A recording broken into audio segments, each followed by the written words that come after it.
I'd like to tell you a tale, or well, the continuing tale, as the case may be, of a journalist known as Paul Watson. And old Paul has been working for Alex Jones for a number of years.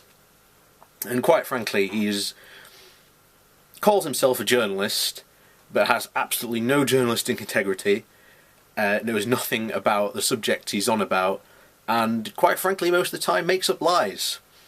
Or makes an article, realises he's fucked up, and then deletes it. So, what might he be up to today? Well, some time ago, Watson made an argument back just before this year's Bilderberg argument that they were going to regulate 3D printing. And Watson made the argument that 3D printing shouldn't be regulated in any way, shape or form because it infringes upon people's freedom.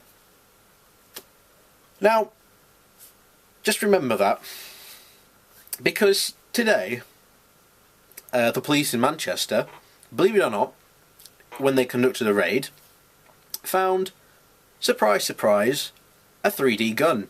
Yes, using a 3D printer you can make a 3D gun. So I sent Watson a tweet if he still thinks having no regulation on 3D printing is a good idea. And quite frankly, the 3D gun is a perfectly good example of why we should have regulation on this. Because quite frankly, you don't want people printing untraceable and undetectable guns.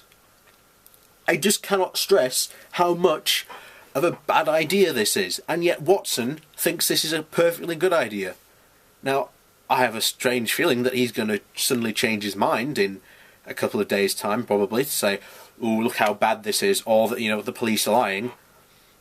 He'll do one of the two things, so I've got my money on that he's going to suddenly change his mind. But we'll see. And only time will tell. But once I find out, I will let you know.